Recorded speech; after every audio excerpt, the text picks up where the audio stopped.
Va ora in onda Cultura e Arte con il professore Andrea Rognoni. Buongiorno Andrea, a te la linea. Grazie Natalia, oggi abbiamo l'onore e il piacere di riavere con noi e su queste linee, su queste onde, il professor Stefano Zecchi, che ci illustrerà un po' le sue posizioni riguardo ad argomenti di estrema attualità dal punto di vista culturale, perché questa è una trasmissione culturale, non è politica.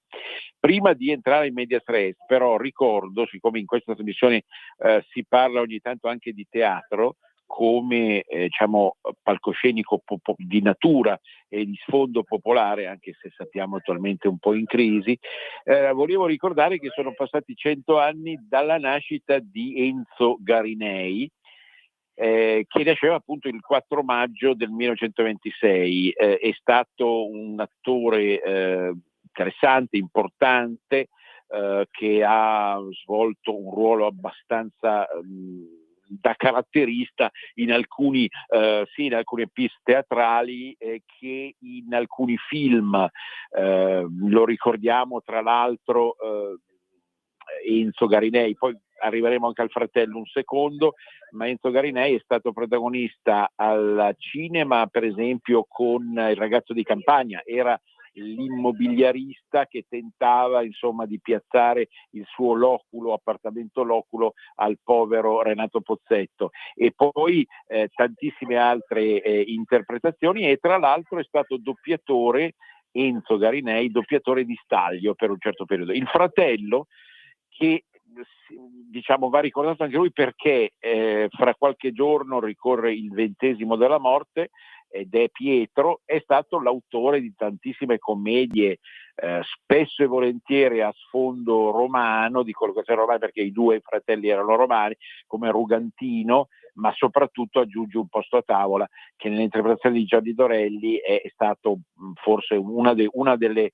opere più seguite del teatro italiano degli ultimi 50 anni. Ecco, mi piaceva ricordare queste due figure che sono state, secondo me, una delle pagine migliori di un contesto sul quale magari adesso ci ritorniamo per la Fenice di Venezia, ma verso la fine della trasmissione con il professor Stefano, ma sicuramente valeva la pena appunto rendere nuova vita a questi personaggi che non vanno mai dimenticati. A proposito di cultura, ecco, allora Stefano Zecchi ha scritto tra le altre 1000 cose, e anche recentemente una serie di articoli per il giornale che sicuramente hanno colpito i lettori, sia per l'impostazione, all'interno ovviamente di pagine dedicate a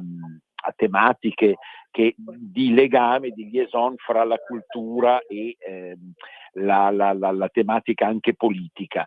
In particolare nell'ultimo mese ho letto un pezzo su il problema del fine vita, l'eutanasia eccetera, e ultimissimamente la vexata questione della cultura di destra, che ci trasciniamo da tantissimi anni, almeno da 30-40 anni con il post 68 eccetera, ma che a cui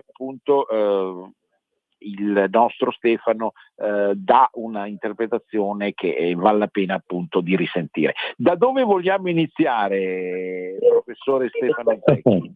Intanto buongiorno e grazie dell'invito. E poi forse della questione etica più complessa, che è quella del Finisvite. Certo, in buona sostanza, in confronto con un altro articolo che appariva sul giornale stesso, poi riportato peraltro oramai in rete e quindi facilmente abbordabile anche partendo da Google, si approcciava la questione in maniera tale da cercare di capire che il problema dell'eutanasia è estremamente complesso, e mi pare di capire, e adesso sentiamo la sua chiarificazione, vale la pena, secondo lei, approcciarla non in termini soltanto legislativi o politici, ma partendo da una ben più ponderata questione morale, no? Laddove evidentemente ci può essere anche un conflitto fra morale e decisione politica, ma in ogni caso va abbordata con molta più profondità di quello che apparentemente, no, il dibattito anche televisivo oppure sui giornali fa apparire, no? O sbaglio, professore? Sì, guardi, la mia posizione è molto chiara, quasi elementare, e direi questo. Se la vita di una persona è legata a una macchina, vuol dire che ormai è la macchina che vince, non la persona. E quindi io capisco il desiderio che ci può essere espresso dal paziente, espresso dai parenti, di staccare la macchina. E questo secondo me è un principio che ritengo corretto, proprio perché appunto non è la persona che sta vivendo, è la macchina che fa vivere la persona. E questo è il primo punto.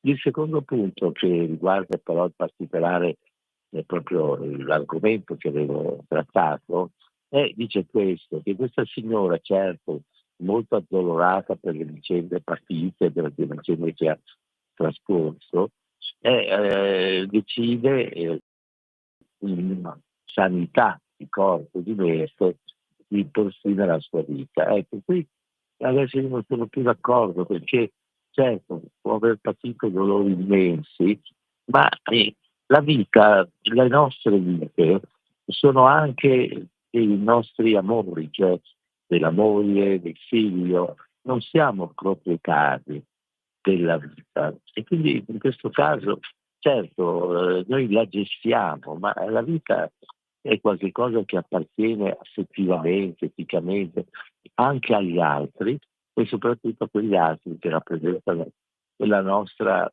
cerchia di solidarietà, di amicizia. Certamente. L'aspetto legislativo, dice lei, rende un po' arida una questione così carica dal punto di vista emotivo, e non basta, diciamo così, la lucidità di una dimensione di dignità e nella decisione, perché l'aspetto della decisione rispetto a tanti altri problemi è carico di tutta una serie di fattori, è quasi indecifrabile la faccenda, no? Esattamente, in questi casi noi avevamo a che fare con una persona sana, ma profondamente addolorata, e che questo dolore le portava via il senso stesso della vita, la sua autonomia, diciamo così, pur mentale. Ecco, qui io appunto, come dicevo prima, non riesco più a seguire, non sono d'accordo, diciamo, perché un dolore immenso degli effetti devastanti in una persona, però ci deve essere sempre un lume di razionalità che ti porta fuori dal tunnel. Verso essere appunto la persona è profondamente malata e che questa malattia davvero la inibisce totalmente ed è solo legata a una macchina. Ma nel primo caso la vita è qualcosa che non è una assoluta proprietà di una persona. È come dire, ad esempio, non è granché, è come dire noi amministriamo la nostra vita, perché è fatta di relazioni, è fatta di rapporti con le persone a cui vogliamo bene, le persone che stimiamo, con cui vogliamo confrontarci. Ecco, questo secondo me è il nodo della questione. Non possiamo supporre che la vita sia una proprietà assoluta che noi possiamo gestire come più ci piace. Ecco, rispetto un po' all'impostazione classica, sì, di tipo cristiano, laddove il mondo cristiano, anche nelle sue esponenti politici tradizionalmente, ora magari un po' meno, perché c'è stata un'evoluzione, però il mondo cristiano ha sempre detto che la vita è qualcosa che è data da Dio direttamente, quindi non si può assolutamente prendere alcuna decisione in nessuna forma, in nessuno stato, in nessuna condizione. Lei mi sembra che si ponga su una posizione diversa, cioè la sua partenza non è quella, la sua impostazione non è quella, no? No, di tipo cristiano. no, è come dire, è un laicismo che però non trascura gli aspetti della trascendenza, che, che io credo che sia presente anche nella dimensione cristiana della vita.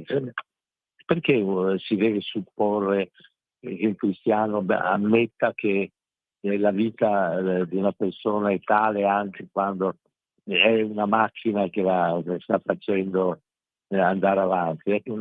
Faccio fatica a pensare che si possa idolatrare in questo modo la macchina. La macchina come un supporto che dovrebbe cercare di rendere migliore la vita, ma non sostituirsi alla vita della persona. Quindi, francamente, faccio fatica a pensare che un cristiano possa essere contrario a questa posizione. Certo. Sento delle voci di fondo. Ad ogni modo, nel suo articolo chiede, mi sembra, una riflessione molto più articolata, no? Sul piano legislativo, in modo che appunto la legge tenga conto di tutta una serie di elementi emersi eventualmente anche da un dibattito più serrato e più vincolante, no? Per arrivare a una soluzione che sia definitiva. Anche in questo si allontana per converso e per simmetria anche dalla posizione dei radicali, non so, di una organizzazione come quella intitolata Luca Coscioni, no? Mi sembra che la sua sia anche una distanza rispetto a fattori di impatto un po', mi si permetta di dire, ma non è una critica, perché per carità il mondo radicale ha delle voci sicuramente significative e interessanti, però un po' di pancia, ecco, un atteggiamento di pancia da parte di questo mondo. No, sicuramente. No, quello che è importante è che si può affrontare poi politicamente la questione, ma la affronti politicamente sulla base di una visione etica del problema e non, diciamo così, scavalcare le due cose, sdoppiarle, perché altrimenti si finisce per fare soltanto un discorso ideologico e questo non va bene, soprattutto su un problema così importante, così decisivo come la valutazione della vita umana. Certo, tra l'altro questa radio ha vissuto nel suo piccolo, ecco, un dramma che si lega molto a questa tematica, perché noi abbiamo avuto una collega, Silvia Sanzini, che è morta dopo 8 anni di coma irreversibile in seguito a un ictus. E lei, avendola conosciuta anch'io come altri, eccetera, eccetera, aveva delle posizioni intransigenti dal punto di vista appunto di un approccio cristiano, che faceva sì appunto che a un certo punto la cosa degenerasse, tanto che, ripeto, già si capiva tanti anni fa che non c'era più niente da fare, ma lei aveva chiesto appunto ai suoi di non staccare la spina, uso un linguaggio metaforico, no? E quindi è soltanto agli estremi di una degenza spaventosamente triste, ecco, 7-8 anni di coma, che la vicenda si è finita. Quindi ecco, questo per dire che anche noi abbiamo, senza arrivare ad elementi familiari, privati, che non è il caso di tirare fuori. Sull'altro argomento, professore, è un dibattito enorme, certamente penso che questa radio sia deputata a parlarne, perché secondo me, da quanto mi sono fatto ragione, è una delle poche radio che che parte da un'impostazione di cultura politica di destra. Di televisione ce ne sono, ma di radio francamente ce ne sono pochissime. Molte sono le radio che noi chiamiamo cantate, no? Dove vige la dimensione musicale dell'intrattenimento. Molte altre sono effettivamente di impostazione di sinistra senza far nomi. Quindi a me fa molto piacere se si riesce un po' a impostare meglio e più approfonditamente questa faccenda. La cultura di destra, in buona sostanza nel suo intervento dice ma chi si richiama a una visione conservatrice o diremo così liberal conservatrice non deve concedere troppo a una sinistra sanguisuga, di fronte alla quale lei scrive qualche personaggio che dovrebbe difendere la cultura di destra e interpretarla nella maniera migliore, si vende, adesso uso questo termine un po', non deve essere offensivo, si vende perché capisci che a un certo punto, essendo più forte la cultura di sinistra, non vale la pena qui a creare delle barricate. Ecco, o sbaglio un po', io perché i suoi articoli sono bellissimi ma anche profondi e non facilissimi da decifrare interamente. Prego. No, l'ha letto correttamente. Insomma, quell'articolo lì nasce, come ha ben detto, da una qualità difficile da riparare, e cioè il fatto che da destra si critica la cultura di destra. Allora il problema è complesso perché noi di destra cosa siamo? Io credo una buona una buona ampia situazione di accordo abbiamo un riferimento al conservatorismo.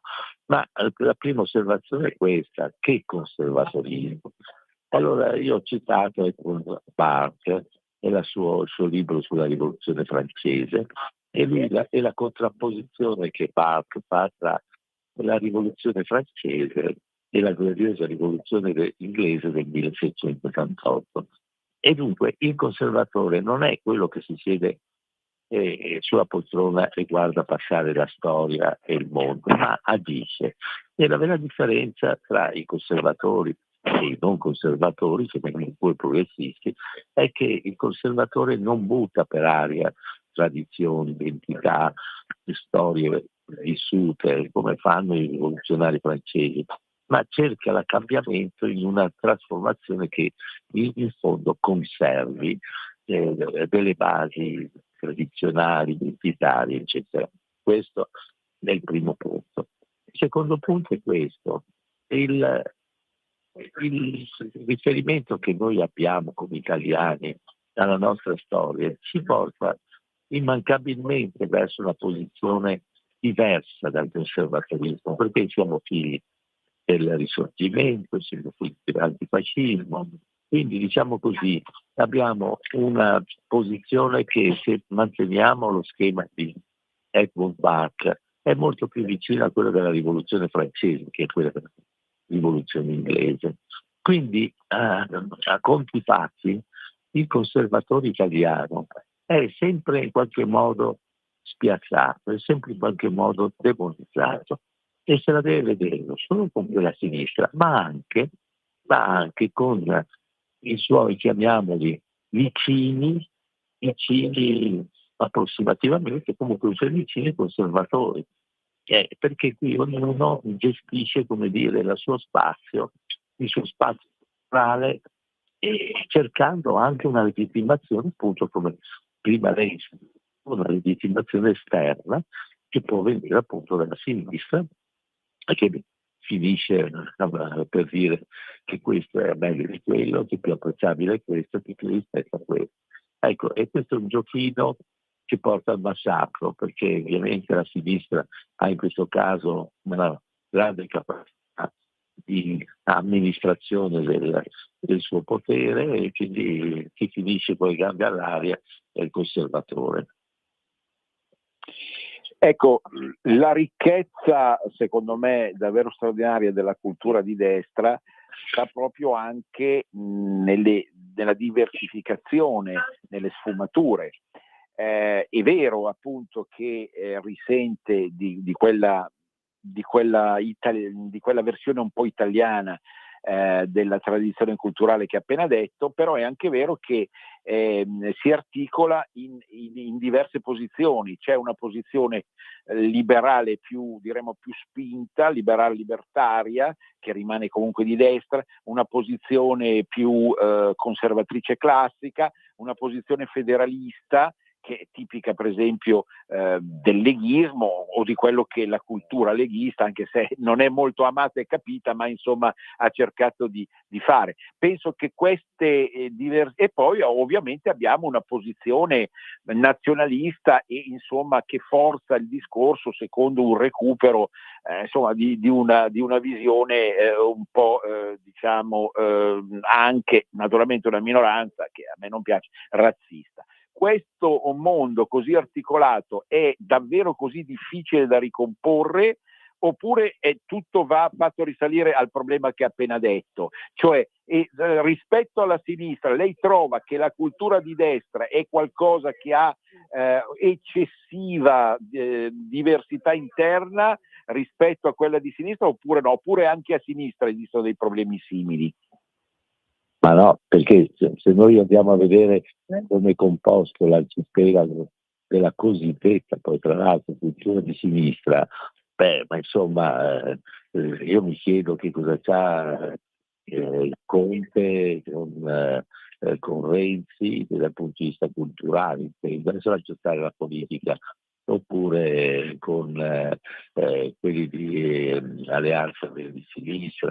Cioè, è un arcipelago estremamente complesso, articolato e molto più conflittuale rispetto a quello, diciamo, conservatore, però ha avuto una capacità di gestione egemonica della politica culturale, cioè amministrazione di posti, case editrici, università, che ha sempre consentito, dando un po' a questo, un po' a quello, un po' su, un po' giù, di mantenere unito l'insieme di queste grandi diversità, che sono molto maggiori rispetto a quelle della, chiamiamola pure, tradizione conservatrice che lei prima ha enumerato. Ma il vero problema è che questa realtà conservatrice è molto fragile dal punto di vista della gestione della sua coinè culturale e finisce per frammentarsi, finisce per costruire tante piccole zone che diventano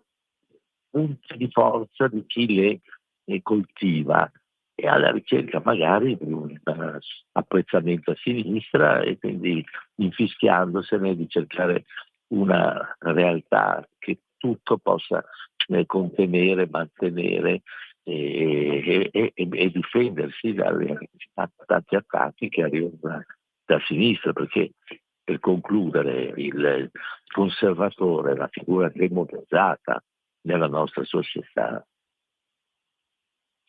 Certamente.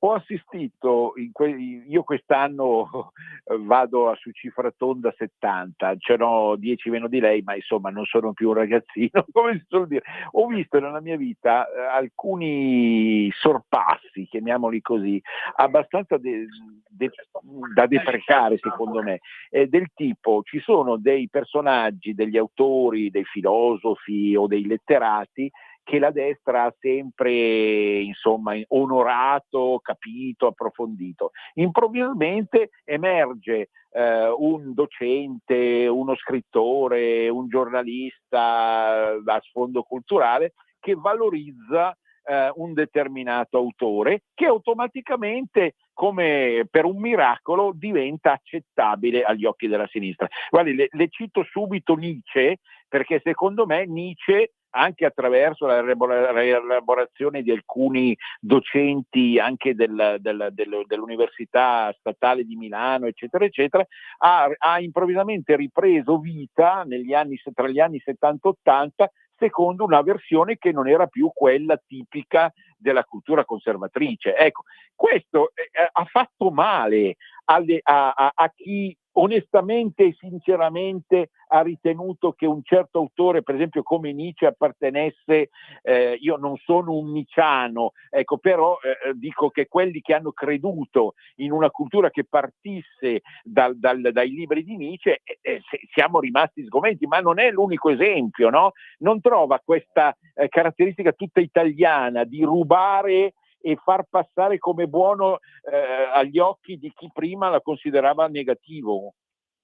Ma guardi, adesso restando sull'esempio che lei ha fatto, noi su Nietzsche siamo poca cosa, perché in realtà questa conversione nietzschiana che l'ha purificato, l'ha reso bello pulito e accettabile alla sinistra, l'hanno fatto i francesi, Deleuze innanzitutto, certo. Nei primi anni 70. Perché le cito questo? Perché in fondo non è la gara tra italiani e francesi, ma mentre in Francia il problema è diventato il luogo di un profondo dibattito culturale che ha investito non solo ovviamente la società politica, ma anche per esempio quella psicanalitica. In Italia si è molto banalmente semplificato, mescolandolo con un heideggerismo. Adesso magari andiamo sul difficile, che non è il caso, su un heideggerismo veramente da cazzo, dove io vedevo libri in cui si riempivano pagine e pagine, e dove tra una parola e l'altra c'era una lineetta che avrebbe dovuto spiegare la complessità. Per lineetta durare, oppure un'altra parola che può avere la lineetta in mezzo, adesso non voglio stare a cavillare, però qui da noi si è banalizzato in un modo estremo. Conclusione di tutto questo: questa banalizzazione è stata funzionalissima a un'egemonia culturale, che le dico subito, un'egemonia culturale accademica ed editoriale, più ancora che politica, perché io credo che appunto i politici nostri di sinistra si mettano lì a leggere, a discutere Nietzsche, però ha avuto un grande potere culturale nelle università e nelle case editrici, e questo ovviamente è un po' quello che diceva lei, è un modo di mistificare culturalmente una realtà che in Francia non era accaduto. Francia era diventato un luogo di grande dibattito e, come dicevo, approfondito, dove c'era un modo di discutere questi temi, non necessariamente poi portandoli all'interno di una egemonia politica, culturale. Ecco, siamo al break. Lei può rimanere ancora qualche minuto, che le devo fare un'ultima domanda. Sì, dopo il break, adesso la nostra regista ci manda il break. Può rimanere qualche minuto, professore? Sì, non più di qualche minuto, volentieri. Sì, certo. Va bene, adesso grazie. La parola a Natalia. Ascolta i tuoi programmi preferiti, le notizie, la musica che ami e non solo. Con l'app di Radio Libertà puoi interagire con i conduttori, anche quando sei in movimento. Non aspettare, cerca Radio Libertà nello store del tuo smartphone o tablet e scarica l'app gratuitamente. Radio Libertà, tutta la radio con te. Scopri di più su radiolibertà.net. Semplicemente la tua radio. Sempre più liberi con La Tua Radio è il nuovo sito che mette in prima pagina opinioni, firme, notizie, uno sguardo nuovo e originale sui fatti che ci circondano. Il nuovo quotidiano online. Semplicemente radiolibertà.net.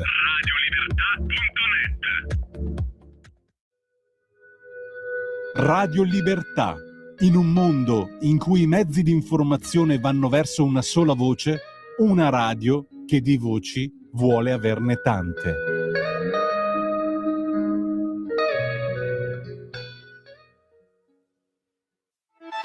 Stai ascoltando Radio Libertà, la tua voce libera, senza filtri né censure, la tua radio. Di nuovo a te la linea, Andrea. Ecco, negli ultimi minuti abbiamo parlato anche di questioni più pratiche, più pragmatiche. So di tantissime altre persone che si sono imbattute in vicende ostacolanti, perché quando uno vuol far cultura deve passare attraverso istituzioni, contesti editoriali, accademici, che fanno calare a volte letteralmente una sorta di muro, e questo impedisce realmente la possibilità di esprimersi, di andare avanti. Ecco allora un fenomeno di rigetto o addirittura di svendita alla cultura opposta, ma neanche per malizia, cattiveria o ipocrisia, ma che proprio per riuscire in qualche modo a sopravvivere o a far sentire la propria voce. Io personalmente non so in quale altra radio potrei collocarmi come Andrea Rognoni nel mio piccolo, sto parlando. Poi abbiamo dei casi così eclatanti come quello di Beatrice Venezi, e volevo arrivare a Venezia perché Venezia è la sua città e la conosce meglio di tanti altri. Qui stanno succedendo delle cose a Venezia che sono un po' la cartina al tornasole di quanto abbiamo detto: il caso Venezi per la Fenice, il caso di Buttafuoco per la Biennale. Ecco, qual è la sua posizione? Non vorrei portarla su un fronte troppo di attualità e pratico, però siamo curiosi di sapere la sua opinione, ecco. Dunque, in realtà lei mi fa quest'ultima domanda che è così complessa perché bisognerebbe toccare tante altre questioni. Allora, io su questa vicenda mi sono già ampiamente espresso e la sintetizzo così. Caso Venezi. Allora, io ero assessore alla cultura a Milano con il sindaco Albertini quando esplode il caso della Scala, con le dimissioni di credo il più grande maestro di orchestra vivente, Riccardo Bussi.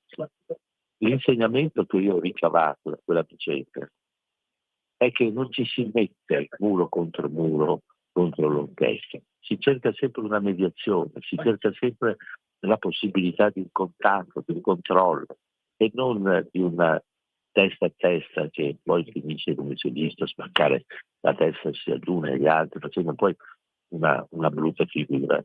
Il maestro Venezia è stata calata prima dall'alto e poi abbandonata a se stessa. E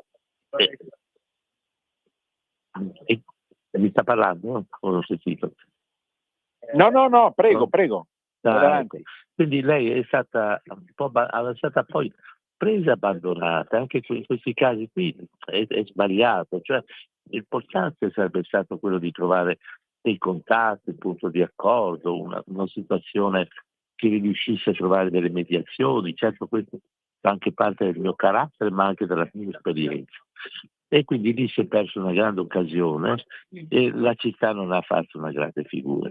Con il caso della Biennale, la cosa è molto diversa, ma di qui sa, come nella vostra radio, il principio è non censurare nessuna forma di arte, però ricordiamoci questo, che la Biennale è una grande istituzione di politica culturale a cui partecipano realtà molto, molto articolate, paesi europei che danno il loro contributo, e anche in questo caso non era la questione di censurare o non censurare l'arte, era il problema di cercare di capire come evitare che ci avvenisse uno scontro con la presenza di figure come la figlia di Lavarov nel padiglione della Russia e un altro, in questo momento mi sfugge il nome, e cercare di mettersi anche lì intorno a un tavolo per vedere come risolvere la situazione. Invece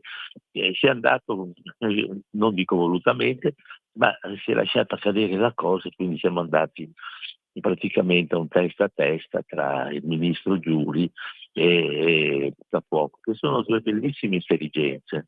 Però in questi casi si sarebbe dovuto cercare di trovare un punto di accordo, perché certo che l'arte non si censura, ma l'arte non nasce, non viene fuori dalle perurate, è fatta di artisti, è fatta di gente con le loro video, con le loro fedi. Ci sono artisti che per difendere la loro visione culturale, che sacrificano la propria vita, altri che sono contigui al potere. Ecco, è più complesso che dire come visto è finita la storia dicendo l'arte si censura, l'arte non si censura, l'arte è il dialogo e dobbiamo aprirci al dialogo.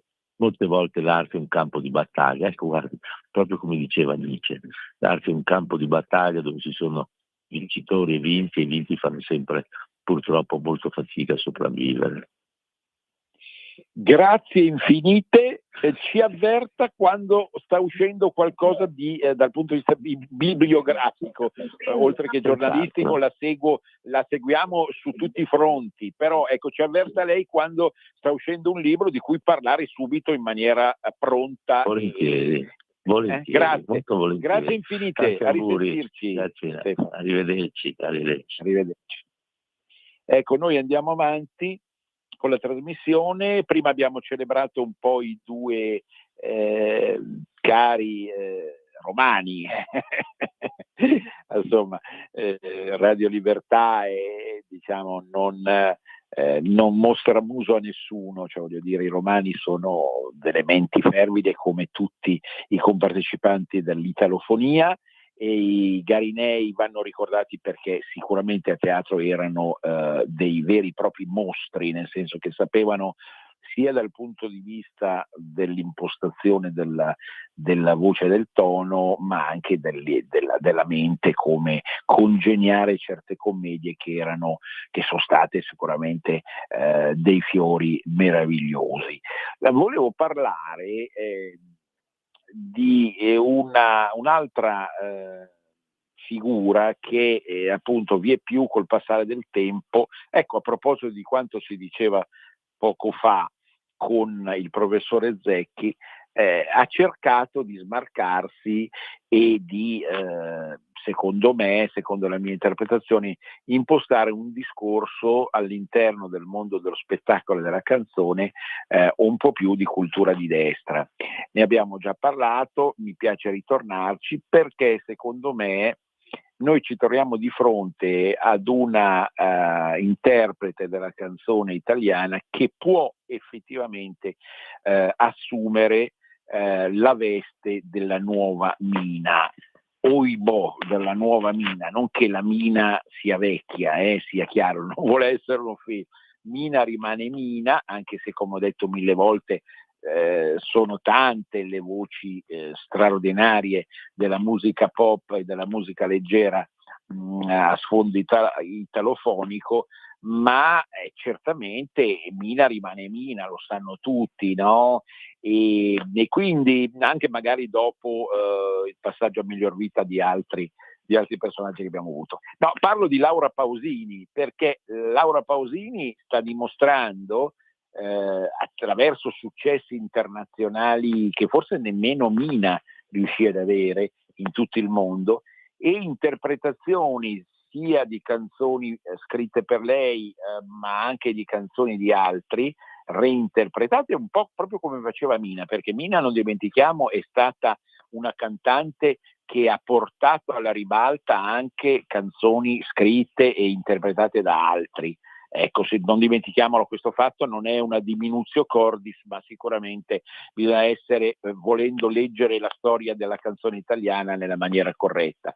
Laura Pausini, secondo me, ha tutti i talenti, l'aspetto tecnico, l'aspetto attoriale, e che ci vuole anche quello, l'aspetto di padronanza dei mezzi espressivi che la potrebbero portare a diventare veramente la nuova star assoluta della canzone. C'è un piccolo problema,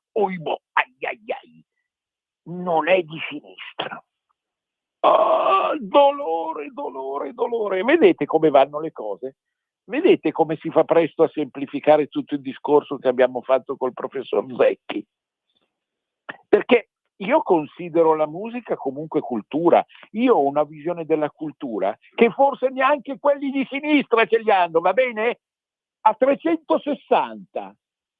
Ma è una cultura realmente popolare, che guarda con sospetto alle etichette politiche e ideologiche. e so benissimo che da quando, lo ribadiamo con più precisione, da quando si è rifiutata di cantare Bella Ciao, in primis, e poi anche con altri atteggiamenti, parole, comportamenti che si sono evidenziati durante il Festival di Sanremo come co-conduttrice, ma anche in altri contesti, in altre situazioni, è apparso chiaro che Laura Pausini non milita culturalmente nella sinistra, e questo fatto crea già un solco che diventa difficile da colmare. Vedete in che contesto stiamo vivendo? Cioè, noi stiamo parlando probabilmente della più grande cantante attualmente vivente in Italia, che non può dire tutto quello che si sente di dire, perché evidentemente se no si mette, come è successo per Beatrice Venezzi, in un altro contesto, anche se a sfondo musicale anch'esso, diciamo dalla parte sbagliata. E questo addolora tantissimo perché si capisce quanto il merito per un certo tipo di cultura conta come lo sterco, esattamente come lo sterco. E questo modo di impostare il discorso fa apparentare ancora il modo di gestire la cultura con quella cultura con la K, che è stata la grande efferata protagonista del mondo sovietico, del mondo cubano, di un certo mondo sudamericano, cioè di tutti quei contesti in cui, oltre naturalmente all'Italia dal punto di vista di una falsa opposizione, se parliamo di cultura, è stata diciamo il binario che ha fatto da linea operativa per tutto quello che è accaduto negli ultimi 50 anni. Io penso che possa venire il momento in cui, appunto, noi abbiamo appena vissuto in maniera anche tremebonda il 25 aprile e il 1 maggio, con tutto quello che è successo in piazza o meno, ma che penso che si possa arrivare a capire meglio certe sfumature proprio con l'indicazione del professor Zecchi. Qui non si tratta di valutare negativamente tutto quello che la cultura di sinistra propone. Io stesso nelle mie trasmissioni ho ragionato di argomenti, di spunti che comunque sono valorizzati a volte anche dalla sinistra, perché no? Cioè è proprio creare, già ci mettiamo sulla brutta strada se creiamo una cesura assoluta fra i due mondi, perché esistono valori, contesti, personaggi, situazioni, spunti, temi, argomenti che vanno al di là dei due fronti opposti, vanno assolutamente al di là dei due fronti opposti e possono essere affrontati con quella pacatezza, con quella serenità, appunto, che soltanto la vera cultura può proporre, perché già se la cultura si politicizza a priori non è più cultura. Capite il sillogismo aristotelico? Ecco, per finire, quindi, io penso che Laura Pausini ha altri mezzi che non siano le battute, le parole che ha detto per dimostrare di essere la più brava di tutti. E con questi altri mezzi, che ce ne saranno ancora in futuro, batterà anche i suoi avversari. Ecco, quegli avversari a cui non è andata giù un certo modo di interpretare le faccende sociopolitiche, ma che comunque dovranno in ogni caso riconoscere la sua grandezza, la sua bravura. Il fatto che venga istituito un museo non ci deve, non ci deve deludere, perché un museo nel paesello della Romagna, no? Un museo Pausini ci racconterebbe molto meglio, guardate un po', di lo studio di Lugano dove si è andata a rintanare la mina, la grandezza della Pausini, ce la racconterebbe apertis verbis, perché esiste una simmetria fra le due figure. Tanto Mina è stata gelosa della sua grandezza e si è in qualche modo rifiutata di continuare in campo aperto la sua battaglia, va bene? Perché anche lei era al di là della destra e della sinistra, non dimentichiamolo, al di là della destra e della sinistra. Tanto più quanto invece la nostra Laura è un'essenza solare, vive di una dimensione solare che le permette di mostrare al mondo senza alterigia, perché sono 1000 i testimoni che possono, anche attraverso il museo, ma diciamo attraverso altre forme di testimonianza scritta, giornalistica, esegetica, filologica e quant'altro, dimostrare la sua immensa grandezza. Quindi questo capitolo non è finito e certamente la donna non è più giovanissima, ma si avvia a quella maturità solare, ecco, in qualche modo simmetricamente contrapposta a quella di Mina nascosta, che le darà quel lustro assoluto di cui può vantare l'esercizio. Penso che sono cose che partono dal basso ma arrivano in alto, ecco il senso della cultura popolare, perché si va a dimostrare che appunto chi ha veramente talento alla fine vince. Che cosa diceva qualcuno di nostra conoscenza? Non mollare, perché alla fine vinceremo. E questo è importante. Vi volevo parlare di un genius loci, che è la bellissima cittadina alpina, poi vi spiego perché alpina, di Monesi. Monesi, dove si trova nella carta geografica Monesi? Si trova al confine d'Italia, si trova in provincia di Imperia, si trova presso le Alpi Marittime ed è oramai da moltissimi anni una stazione montana, sia invernale che estiva. Ora cosa succede a Monesi?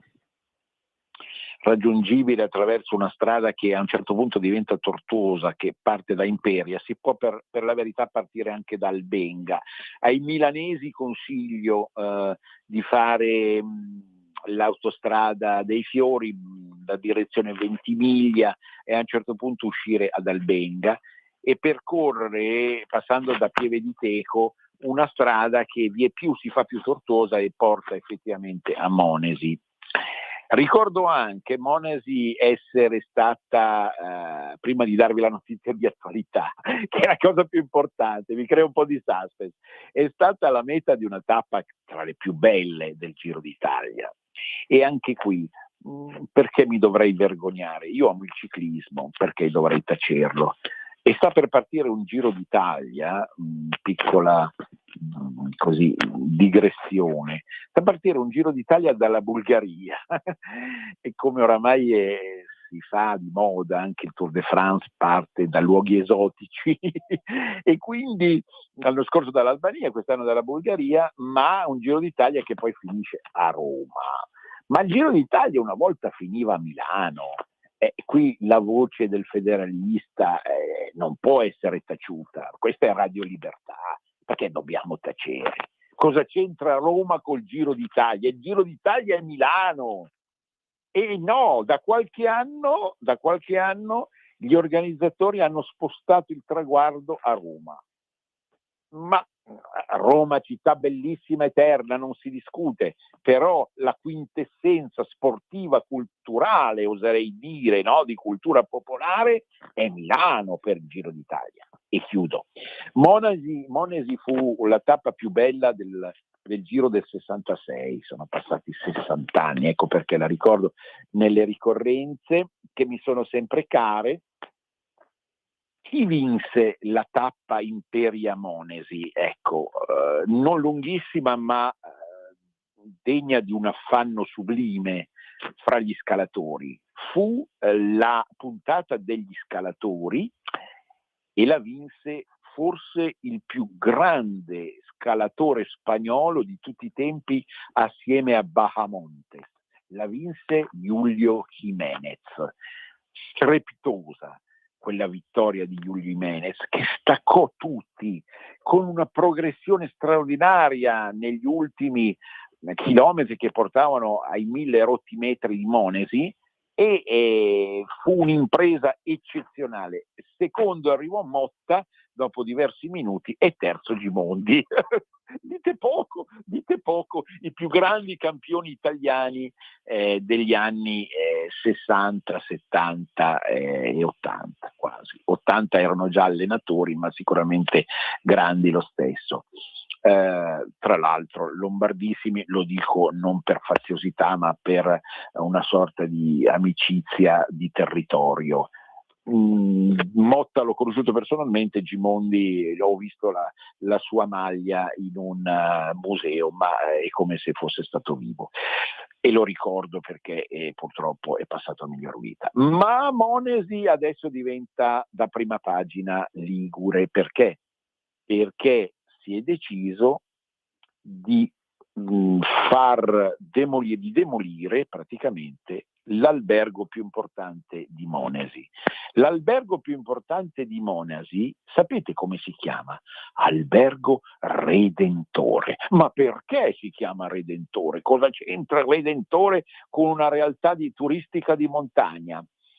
Perché nel territorio di Monesi, che comunque appartiene al comune di Triora, la famosa città delle streghe, guardate, sono luoghi realmente magici quelli, tutti, e quindi nel territorio di Monesi c'è una grotta del Redentore, che quindi è una statua del Redentore, che è molto amata dai liguri ovest, e quindi ecco perché l'albergo è stato chiamato Redentore. Tra l'altro chi va a Monesi deve assolutamente andare a vedere le cascate dell'Arroscia, del fiume Arroscia, che sono tra le più belle cascate del nord Italia. Quindi mi raccomando, una gita a Monasi senza correre troppo come fece Giulio Jiménez, sicuramente va fatta. Ma adesso si demolisce l'albergo Redentore e si ricostruisce tutto il centro di Monasi. È un progetto estremamente interessante perché vuole lanciare Monasi a livello non nazionale, a livello internazionale, essendo tra l'altro, appunto, abbiamo detto e fatto capire, a pochi passi dalla Francia, esattamente da quella zona del Brigasco, di Briga Alta, no, che appartiene già al territorio francese in conseguenza delle note vicende storiche di cui avevo trattato, storico-politico, avevo trattato in un'altra mia trasmissione qualche anno fa. Ma comunque è lì al confine, siamo sotto le vette delle Alpi Marittime, quindi in una posizione incantevole, che però al tempo stesso è a pochi passi, si fa per dire, dal mare. Quindi la bellezza è proprio quella di riuscire ad arrivare in poco tempo da altitudini e contesti montani di un fascino straordinario giù al mare tra i più belli d'Europa. Stiamo parlando di Oneglia, Porto Maurizio, stiamo parlando della Riviera dei Fiori. Quindi questo progetto, sul quale ritorneremo sicuramente, tende a riqualificare proprio dal punto di vista sia del piano regolatore ma anche e soprattutto della monumentalità e delle strutture alberghiere, che oramai erano obsolete, quindi il Redentore non ci sarà più. Verrà rimpianto il Redentore perché nel suo genere, ecco, che adesso farebbe anche un po' ridere sul piano architettonico, superato, però è stato un must. E vedremo che cosa ne verrà fuori, vedremo se ci sarà un'altra tappa del Giro, chissà, che celebrerà la nuova Monesi. che porterà qualche nostro corridore va bene a vincere nuovamente, sì, perché poi tra l'altro da quel punto di vista lì siamo messi anche molto male, non ci sono più dei ciclisti italiani e padani degni veramente di questo nome. Io ringrazio della pazienza che avete avuto, avete sentito le parole di saggezza di Stefano Zecchi, che ritengo non ho nessun problema a dirlo, fra i maggiori intellettuali europei viventi. Un grande abbraccio a tutti, Venezia risorga, risorga Venezia, per sempre, a risentirci. Avete ascoltato Cultura e Arte con il professor